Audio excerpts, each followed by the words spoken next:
Yo, what's up guys, Jack here. Today we're going to be talking about everything Battlefield Hardline. So in a lot of the videos I released yesterday, I got a lot of comments saying, why is this like that? What does that do? So I'm just going to talk about Battlefield Hardline, I guess, and try and explain some stuff, say what I like, say what I don't like, and it's probably going to be a really long video, but I hope you guys stay tuned in. Again, this is completely live, unscripted, and I'm probably going to forget a few things, but let's just have at it, I guess. So first things that come to mind, what are the blue flames? So you've probably seen in some of the footage these blue flames on the floor. It's like, is this some sort of magic bomb, a magic missile? What is this? Well, basically, if you see blue flames on the floor, it means that they're from a friendly Molotov, because how else would you know whether that was a friendly or an enemy Molotov? Because the flames are always orange, right? So you wouldn't know. And you wouldn't know if you were going to take damage from it apart from by walking in it, which is kind of dumb. So that's just a little visual indication for you. If a teammate has thrown a Molotov on the floor, it's going to be blue, so you know that you can walk through it. You're not going to take damage from it. I don't know if you probably take damage from it in hardcore mode, or I'm not sure because I've never actually played hardcore mode in this game. But that's a good segue. Segue, is that right? I don't know. Let's go with that. That's a good segue. Hardcore mode in this game is, I think it's almost exactly the same as normal mode, but they've disabled the HUD, and I think friendly fire's on. And it might be a few other things like health regeneration's turned off, but it's very similar to the base game apart from they've completely disabled the HUD. Next, RPGs. Lots of people in the comments going, oh, these RPGs so overpowered, how are you getting them, man? There is a perk that you can get for your vehicles which lets you put an RPG or a light machine gun, which otherwise are battle pickups, so they're very powerful weapons, in the boot of your car, and they have like a cooldown period. So you get in your car, you get out, you go to the boot, you can pick up an RPG or LMG or whatever you've got in there. You can do it with teammates as well. If a teammate has the perk, you can go to the back of his car, hold R on the boot and get yourself an RPG. There is a cooldown, so you can't just infinitely get RPGs. That'd be kind of dumb, obviously. Cash. What's cash in the game? Where's the XP? Well, the XP and cash works a bit differently in this game than it does in other BF games. Obviously, in the past, if you want to get new guns, new equipment, you would use those guns and rank up. When you hit a certain level, you might unlock a certain sniper rifle, for example. It's a bit different in Battlefield Hardline. Basically, everything you do, like kills, objective play, assists, whatever, whenever you do something good in the game, you get cash. It's basically XP. And then you can spend that cash on whatever you like. So if you wanted to, you could save up for the absolute best sniper rifle and just buy that. So you could just save up 100 grand, not buy anything, and buy your favourite sniper rifle or whatever. So the cash and XP system and unlock system is geared up in a way that you can buy whatever you want in whatever order. And some things with the weapons are like unlockable, like they have requisites. So you can't just buy everything straight away. You'll need to get like, I don't know, 10 kills with a certain gun or something. I don't know them all. A lot of them are hidden, so I can't go into great detail about them. But for the Magnum rounds, for the sniper rifle, there's a new unlock in the game for sniper rifles. It's called Magnum rounds, or .3, like, I don't know, .300 or something like that. And it replaces the straight pull bolt in the sniper rifle, the customization bit. And basically, they're overpowered as fuck at the moment. It's a one-hit kill to infantry. You can shoot someone in the leg, in the kneecap, in the arm. It's a one-hit kill. They're broke. And this was feedback that we gave to the developers at the latest event and said, look, these rounds are broke. They do like 25 damage a hit to vehicles as well. It's a one-hit kill to infantry players, even if you shoot them in the leg. It's just stupid. So that's going to be dialed back, obviously. Magnum rounds are overpowered as fuck at the moment. But that's an example. Like, you can't just buy Magnum rounds straight away. I think you have to get 50 sniper rifle kills with that sniper rifle before you can unlock it. And again, I'm going off memory, so don't take these numbers like as gospel. I'm probably wrong, but yeah, go and look it up yourself when you play the game. You can see all the unlocks on Battlelog or whatevs.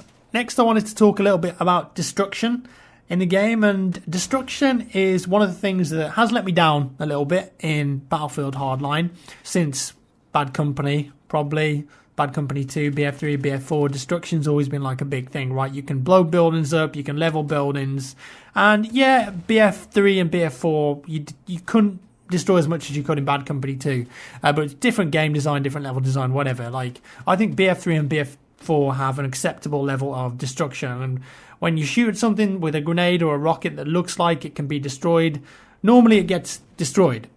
But there are some things in Hardline, specifically on the Dust Bowl level, which you guys can play in the beta, some buildings, some wooden shacks, and just walls, concrete walls, that as a Battlefield player, you're running around and you're expecting to be able to blow that up. So this is probably going to happen to you as well. You'll be playing the beta and you'll see a guy duck behind a wall, and you'll get your grenade launcher out and you'll think, well, like as a Battlefield player, you're thinking in your head, I can shoot my grenade launcher at that wall. It's going to blow up. It's going to kill that guy, or at least it's going to give me a like a line of sight so I can shoot him.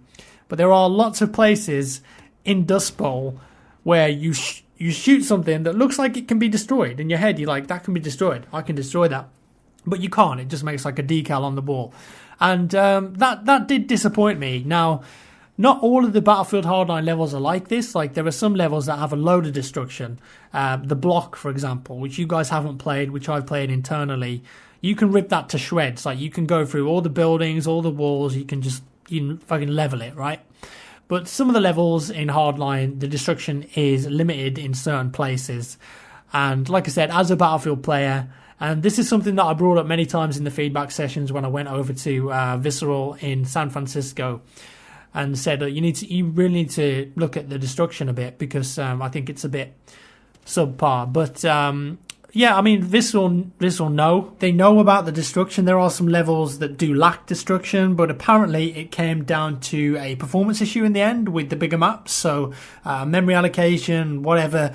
I don't know the ins and outs or the technicalities of it, but I do have my fingers crossed that they can still look at improving the destruction before the game launches in March, because it's probably my biggest personal gripe with the game, I guess you could say.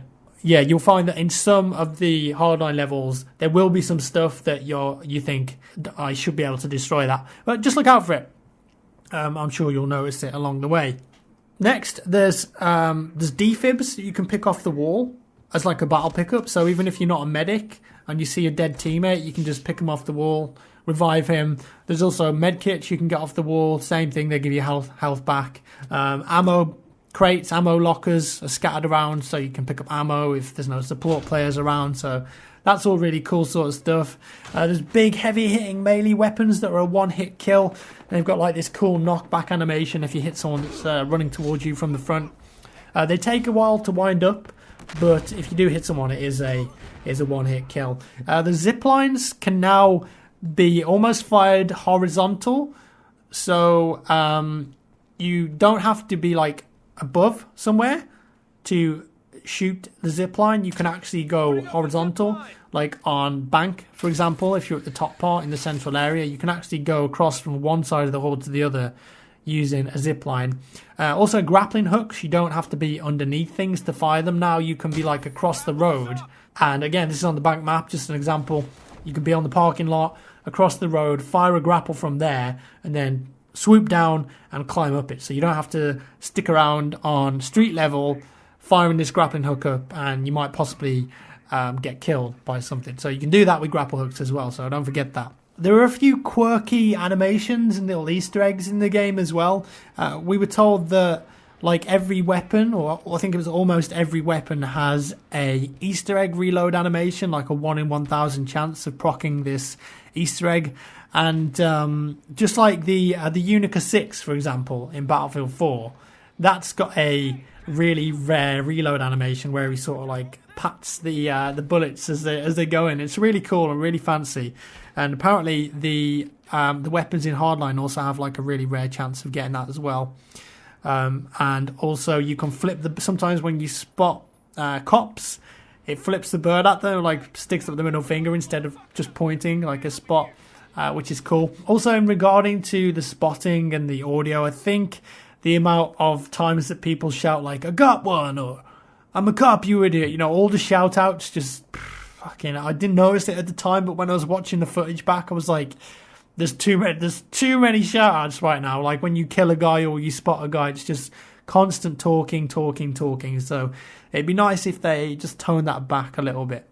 SMGs are really powerful, close range as well. Like they'll beat an assault rifle. You can beat shotguns with them as well sometimes, but they're pretty bad at medium to long range. If you're using an SMG, adjust your playstyle. Like just get up close and you'll dominate. Okay, don't attempt fights at medium or long ranges when you've got an SMG, because the damage drop off is just abysmal. It's really bad. Shotguns are pretty good as well. You can get some nice one bangs with the shotguns. DMRs are okay, I just wish they were slightly more powerful. The battle rifles, again, very powerful, but they have a load of recoil, so don't go full auto when you're using those, and I definitely recommend taking the stock attachment with them as well. In regards to suppression, there isn't really suppression in the game, but there is this horrible, like, blinking, squinting effect. Like, it creates, like, a black eye outline around your screen, and I really don't like it. Also, the perk system. When you get an upgrade, you just get this big, like, hold Q to select your perk, and it comes up and blocks your vision, and you have to hold Q and move your mouse left or right. And apparently Thad is the lead multiplayer designer, has got the idea to have it so you can automatically pick like what route you want to take, like in game or in battle log or something. So as soon as you get a perk, it just automatically selects it, and you don't get the thing popping up on the screen, and that would just be like an ideal solution for me. There's no counter knife in the game. Thumbs up, love that. There's also these little gadgets called sabotage bombs, and these are really cool, especially in hotwire mode. You can sabotage like cars or battle pickups or doors, pretty much anything that you can interact with in game, like a garage shutter or like I said, like a battle pickup. You can just get this bomb, and then you wait for the little icon to come up, and you hold mouse, and then it sort of appears next to it, and it makes like a beeping sound. And if someone uses that door or picks that item up or drives off in that car, they're going to get blown up. It's like a one-hit kill. It's like a massive blast radius, so that's pretty neat. Although you can disarm them, apparently, with the repair tool. I've not tested it myself. Of course, you can always shoot them. So just be careful if you find vehicles that have been like mysteriously left, or they seem a bit too good to be true. Just go prone and check underneath them, because you might actually find a bomb under there. And you can get some quite funny circumstances happening using the sabotage bomb. You can also bait people through doors as well. Like, if you put a sabotage bomb on a door, like in Bank Job, for example, and then you're using a loud weapon, which doesn't have a suppressor, you could just fire off a few shots. And if you're playing against someone who knows how to use the minimap, they'll see you. They'll probably come running through that door, and they're going to get blown to smithereens, which is quite funny. Also on Bank Job, you can shoot the chandeliers, and they will fall down and crush anyone underneath. Probably never going to happen in an actual game unless you're really lucky, but if you do see someone standing underneath them and you can't quite get an angle on them, like a line of sight, just shoot the chandelier a few times and it'll drop on the head, and you should get kill credit for it as well. All of those killed in action deaths that happen in BF3 and BF4, you should get credit for them now. Tracer darts are back, as you've probably seen as well. You can actually tag players and vehicles with these, and they'll show up in like a red wall hack fashion. You can see them. I really don't like that effect at the moment. I think it's a bit too distracting. Like, you can just see like a truck driving through the floor if you're above it or something. It looks a bit weird to me, but if you shoot someone with a tracker dart or a tracer dart, you can actually lock onto them with RPGs, and that includes infantry players as well. So you probably saw this was me messing around with Matimio at the event, just hitting him with a tracer dart and then locking onto him with the RPG. The RPG isn't a lock-on by itself. You actually need a tracer dart for it to lock, and the same goes for all the other rocket launchers. The vehicle physics in this game are way better than in BF3 and BF4. Like, you can actually do handbrake turns and collision. Whilst it's not perfect, like, I don't think they're ever going to get collision perfect on the Frostbite engine. It's nice, like, it's a lot better. You can, it feels sort of like a really simple arcade racing game, I guess, like maybe something like Need for Speed Rivals. But yeah, the handbrake, or the e-brake as the US guys call it, is pretty neat. I think that's bound to spacebar by default. Also, you can hang out at the car window by pressing Z or Z on your keyboard, and that will give you like a full 360 turret position where you can look around in all directions and defend yourself if people are shooting at you. Helicopters are really weak. at the moment. Then they need buffing, or the weapon damage is a bit strange. Like, I don't really agree with pistols, for example, doing damage to helicopters. It's just kind of weird to me, especially when they're at like extreme ranges. Like, you fire a pistol and it's like one vehicle hit and the thing is like 400 meters away. I think maybe toning down the damage slightly on helicopters would make them a bit more viable, because on maps like Downtown and Dust Bowl, which are quite open, like as soon as they get into the air, the whole enemy team is just like, oh, what's that big thing flying in the sky? Let's shoot at it, and then you're gone. Like, I'm not a big helicopter player in Battlefield. I never have been, but for the people that are, they're going to have a bad time in Battlefield Hardline right now, because the helicopters are quite weak. We discussed maybe having like an armor upgrade. Like, you can get an armor upgrade for your vehicles, but you can't for helicopters, so maybe if they add an armor upgrade for helicopters, that would make them a bit more viable. But definitely I think they should look at decreasing the damage, especially from small arms weapon fire, because it just doesn't really make sense. Like, maybe SMGs could do a bit of damage to them. Definitely assault rifles and sniper rifles, but pistols and shotguns at range, don't know, man. I think it's just a bit weird sometimes. In regards to the hit registration, I didn't have any problems, but we were playing on LAN, obviously, in these events. But I've actually had access to the beta at home for 3 days now, so I've been playing it online, and I haven't noticed any big discrepancies or problems with netcode or hit reg. Everything seems to be working fine for me. It's got all the netcode updates that BF4 has now, so it's pretty snappy for me personally. I had no problem with the hit reg, but, and this is a big but, Nicki Minaj, hey-oh, there's only like 100 people playing in the beta at the moment, and tomorrow there's going to be millions, so the servers are going to be full. Like, how is the hit rate going to be when the servers are stressed, when the server's been running for a few hours? That's what I want to know. That's what I want to find out. And obviously, that's what the beta is for, so they can test that sort of stuff and look into fixing any problems, I suppose. Yeah, there's a few trade kills, but I think that's just from the design of the game, like the fact that bullets are projectiles. Every once in a while you are going to get a trade kill, but there was no circumstances where I thought, I've just put an entire magazine into that guy, like, he really should have died. That didn't really happen for me. I can't really think of anything else that I want to talk about at the moment or mention, but if you've got any questions, feel free to ask down in the comments below. Like, ask about my experiences over at Visceral. Like, I went there 4 times now. I've been there doing the Game Changers thing, and I've seen the game sort of change over the past 12 months or so and become what it is now. It's still not finished, of course, but this code is probably very close to what you're actually going to get in the final game, because I think they're sort of like content complete now, they're art complete, so they're probably just going to be focusing on bug fixes right now and tweaking like the damage of weapons, stuff like that, or the rate at which you level up or spend cash, stuff like that. Oh yeah, also that brings me onto battle packs and vouchers. We don't know about premium yet, but battle packs are still in the game, and you can buy battle packs with the money that you earn in game as well. If you want to buy a gold battle pack, you don't have to spend $10 on it like you do for BF4. You can actually buy it with in-game currency, and then in that battle pack you might get like an XP boost. There's 4 different boost slots now for each class. You can pick like a specific boost, so you might get boosts for kills, or you might pick a boost for team play and just use that. So there's different kind of boosts. In battle packs you might also get vouchers, so you might get a voucher for like a ergo grip or a red dot sight for any weapon, and you can use it on any weapon instead of having to spend in-game cash on it.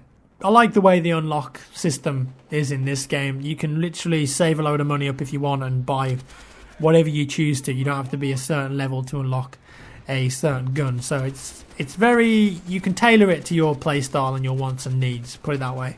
That's about it for the video, guys. Hope you enjoyed this one, and I'm very sorry if I missed anything, but like I said, please do ask questions in the comments down below and I'll do my best to answer them. Thanks for watching. As always, guys, give me a thumbs up if you enjoyed the video. Really appreciate that, and I'll see you in the next one.